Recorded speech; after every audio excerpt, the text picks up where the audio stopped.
Hey everyone, and welcome back to the Firefighters Podcast, where we seek to develop, inspire, and motivate the world of the emergency services operator through a series of wide-ranging conversations. Now, before we go any further, just hit that rate, follow, or subscribe button on whatever platform you're listening to. It's a key performance indicator for us and helps us reach even more people. Now, here's what we've got for you today. I'm Mark Hardingham, I'm the chair of the National Fire Chiefs Council. So Mark, is this the first time you've been to the Women in the Fire Service? Yeah, it's the first time I've actually come here. Well, back when I was in Essex and also when I was the Chief of Suffolk. Yeah. We had some people that came to the event, but I've never come in myself. And it was about 2 or 3 months ago, I saw the advert come out and I thought, well, actually I'm the NFCC chair, so do they want me here? So I picked up the phone to Alex Johnson and said, look Alex, you've been involved in this for a long time. What do you think? I'd really like to come down and spend a bit of time with you. And she said, fantastic. She said, I'd love you to come down. Yeah. She said, turn up, we'll give you a purple polo shirt, we'll get you doing stuff and helping out, and you can kind of meet a bunch of people and see what it's like. And it's been fantastic. Because I think, so there's two aspects of it for me. First, I was really interested in it because I've been doing stuff for the Women in the Fire Service. I've had them on the podcast before. We want to try and create a platform for everybody. But selfishly, I'll be honest with you, the professional development from stuff like this as well, because yes, man, women, boy, girl, whatever, but we're all people here, and this aspect of professional development is something that I did a lot of when I wasn't in the fire service in my old career. I don't see as much of it here. I know at sort of senior levels we do a lot of personal development.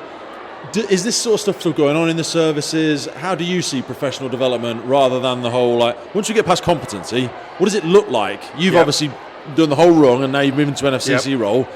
Is this stuff still important? We're going to do some workshops tomorrow. Yep. What is it like these days? It is enormously important. Yeah. We are, if you go back 15, 20 years, that sort of route of professional development was there for people in their fire service career. What did it look like back then, though? Because in my private sector, we had public speaking courses, we had large-scale problem solving, we had Kaizen, Six Sigma, we did all of this, but I've not seen much of it at all. It wasn't perfect by any stretch. It tended to be fire service college based, so not everybody got the opportunity to come and do it. And that sort of died away for a long time and got replaced by sort of more academic type development.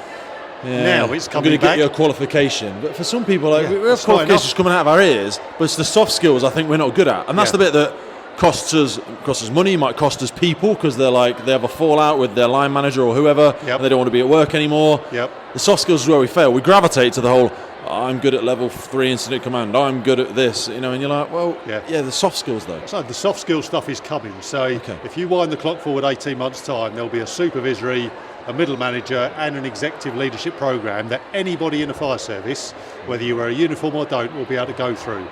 But, and there is a but, that doesn't replace the sort of stuff that is here today at this event, because this is the sort of stuff that sits in and around all of that. And you just talk to some of the people that are here today, listen to the 6 serving and ex-chief fire officers who've just spoken, the benefit all of those have got in their careers from being involved in Women in the Fire Service for many, many years. So 300 people or something like that here today, each and every one of those will get something out of this weekend that you just can't replicate anywhere else, and you won't have the sort of peer group wrapped around you in your own service that you've got here today, and you will make friends for life at this sort of event as well. I always think things like this are like a performance enhancer. You come to something like this, you get that value of association, you get that sort of supercharge, and then it empowers you to go back on you're marching to the beat of a different drum. But when you were saying over there about the different sort of personal development that will be available to people in the future, what I want to sort of try and grind down into is a lot of people wait for the course to be given to them. They're like, well, my company or my service isn't putting me on anything, or hello line manager, I'm at my appraisal, what is there for me? I'm like, you've got to work twice as hard on yourself as you do on the job. Not that you don't work hard on the job, but the clue's in the name. It's personal development. What, in my own time? Yeah, in your own time. Yeah, you might have to pay for it. Yeah, you might have to travel to London. Do you want to develop or not? Do you know what I mean? People think, what's the NFC going to CC going to do for me? Where's my IFE qualification? When's my service going to, how do you feel it? Should you have to do something for yourself? You are bang on right. So nobody looks after my personal development better than me. That's not somebody else's responsibility to do that. So by all means, there are training courses and conferences and things like that the organisation can pay for you to go on. If you want a number, I think that's about 20% of the personal development people get. 100%. The rest of it is down to me. What do I want to expose myself to? what do I want to come to in terms of a conference like this? What do I want to read? What do I want to watch nowadays on YouTube or podcasts or TED Talks or all that sort of stuff? Because I always say to people, it's like how subliminal marketing works. It's always going in. I'm listening to audio book when I'm driving, when I'm listening to the TED Talk, when I'm just reflecting on a podcast episode or something like that. It's like honey, just keep pouring it in. Whether you think you're paying attention or you're not, it's going in there. Do you know what I mean? And those aspects, they've got to be consistent as well. You've got to do it religiously. You've really got to push it. A quick reminder for all of our listeners of our monthly giveaway. Now, as part of our partnership with Hikes, Rosenbauer and Tallyman, we give away that little bit extra to our podcast listeners every single month. You can get 2 personalised BA tallies. These are hardware and they've got your own name on them, they've got your own service number on them, and they have the podcast logo on the back. And then for the juicy stuff, Hikes give away a pair of their incredible footwear. And some of the stuff is pretty expensive stuff, to be honest with you. We try and switch it and change it every month. We are guided by the gods of Hikes to make sure we are giving you exactly what you need for that time of year. So it might be boots, it might be trainers. And then once every quarter, our good friends over at Rosenbauer are giving away their Boris B5 Firefine boots as well. So to be in with a chance to win, jump over to our social media platforms or YouTube, where you need to tag a member of the emergency services in the post, be following our page, and you will be in with a chance to win at the end of every single month. Back to the show. But equally, you've got to consciously think, I'm going to do something with it, because it's very easy, and I've done this myself many times. You go to something, or you hear something, or you watch something, and you come away and think, that was really interesting. It's like a warm bath. And you go back. Oh, that was great. Exactly. What are we going to do with it? I don't know. But how do you consciously say, do you know what, that was fantastic, I'm going to do something with it? You then have to create a bit of space and a bit of thinking time to think, right, what am I going to do with it? How am I going to go about doing that? And then actually put it in practice. And as what's come across really clearly today, and sometimes it won't work, and that's fine. That's great, because you'll learn from that and you move on. And you've got to make a plan for yourself as well. People say, what's the service got planned for me? What's this? But you know what? Not because people are horrible or malicious or anything like that, but they've got their own plans. Because I always say people, no one wakes up in the morning and play one-to-one defence on your ambitions. They don't. Yep. And honestly, they don't. If you're up against someone in a promotion pool or something like that, they don't care. Not because they're horrible. They've got their own family, their own partner, their own thing going on. They're for them, but they're not against you. Yep. But you've got to be there for you, because if you don't have a plan for yourself, you're fitting somebody else's plan. And guess what they've got planned for you? Nothing. Not because they're horrible. Just that this is a public service. The number one goal is them. That's the wider good. It's not about you. You've got to push for you. I come back to that. No one looks after your personal development quite like you do. So you have a personal responsibility. The great thing about the fire service is once you're in the fire service, and anybody can join the fire service really, then anybody can do whatever they like in the service in terms of be a chief fire officer, be a fantastic firefighter, go and do something else in the service. Now, don't get me wrong, and it's more evident here today than anywhere else really because of the nature of the conference. There are some people who have a degree of advantage around that, and there are some people who are fighting into a headwind sometimes. And if you're fighting into a headwind... Control the controllables, though. Yeah, that's where you do need some people wrapped around you. You need the organisation wrapped around you to help you through that headwind and change the organisation as a consequence of that. And that's reality, though. Even if it's it's going to be harder for you, you can sit there in the puddle, slapping the water and going, this isn't fair. You are where you are. Yeah. Do you know what I mean? And I feel like, I said to I think I was sitting with Danny earlier, certainly, let's talk about women in the fire service, stuff like that. Because they feel as though, because they often do come from further back. You see in the old YouTube video where the start line is the start line and people are further back and some people get a head start and step forward if you this and that. You have to have a run-up. Some people, before they even get there, they've got to travel to the start line. They don't start at your start line. You start at the start line, they start back there. But you can also reframe that and say, by the time I get to the start line, I've got momentum because I've had to bloody work to get to the start line. So then when they start...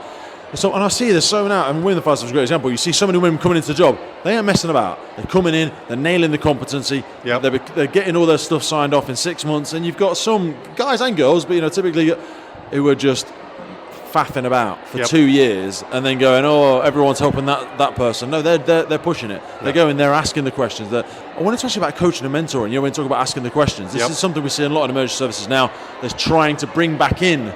Not saying that's left, but they're trying to bring more mentoring back in because it used to be the old sweat on the watch or whatever would naturally gravitate towards them, or they might have the station gaffer say, you're going to pair up with so-and-so. People expect it to be formal now. They're like, you need to give me a mentor. Should you seek your own? I approach everybody and ask questions. Does it need to be a formal thing? So I think there's probably two aspects of it. I think from an organisational perspective, if you're a leader in the organisation, supervisory or senior, you have a responsibility to create the right environment where there is a buddy, a coaching and a mentoring type culture in that organisation. Okay. There is then something about the individual who actually goes and seeks out that opportunity.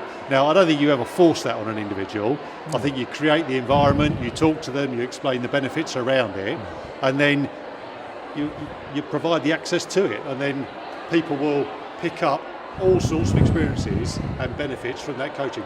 And it doesn't just have to come from people inside the service. Some of the best coaching and mentoring you'll get is people with a very, very different perspective. Yeah. And of course there's the whole reverse mentoring and reverse coaching aspect that's more and more common now as well. Because people will say, I need it to be fair and you need to appoint me one and all that sort of stuff. What bothers me about fairness is there isn't fairness when it comes to effort and desire and drive.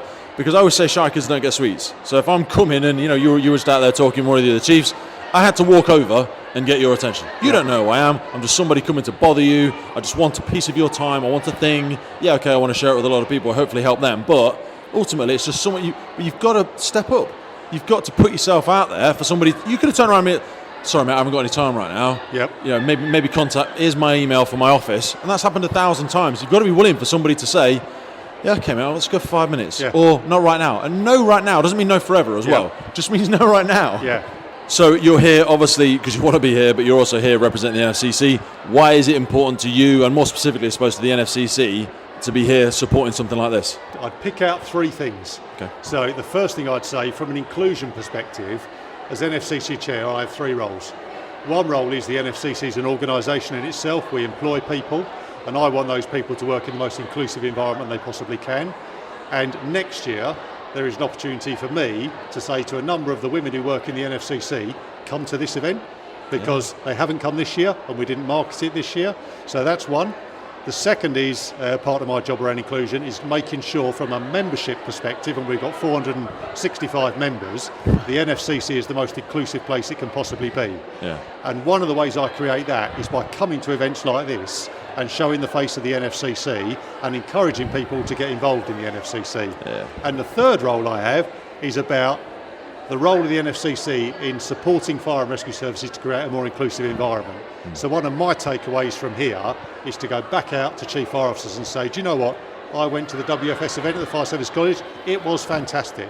There were 300 people in the room. There was an amazing buzz. If you weren't there this year, there's a waiting list, but despite that, get yourself down here next year and get people from your service down here next year, because there's a massive benefit for your organisation in terms of being involved with this. Mark, thank you for your time. Brilliant, no problem at all. Thanks for coming back and listening to the Firefighters Podcast. This one was brought to you by William Wood Watches. William Wood Watches, as I'm sure you're already aware, are the makers of those incredibly authentic watches with a piece of firefighting history in every single one. On the 9th of June, they created 250 beautiful limited edition pieces of the bravest watch for the FDNY Foundation. They're donating 50% from every single watch to the FDNY Foundation, and it's pretty incredible to see that William Wood Watches are now in the Rockefeller Center, the FDNY Fire Zone store that's held within Rockefeller Center. On the 9th of June, they will be having one of their watches, which is going to press William Wood Watches into the history of FDNY. Johnny and the team are over there kicking ass and taking names. Be sure to join them on their journey. Head over to williamwoodwatches.com, check them out on Instagram, check them out on YouTube. You can check all of their watches right there, from the Jubilee to the Triumph to the Valium to the Bronze to the Chivalrous, and they run competitions supporting firefighters charities all over the world, including the firefighters charity in the UK. So once again, thanks for coming back to the Firefighters Podcast. Go and check out William Wood Watches. Go and check ours out on YouTube. Subscribe if you're listening on Spotify, if you're listening on one of those platforms. Follow us, rate us. Thanks for coming back, and we look forward to seeing you again real soon right here on the Firefighters Podcast.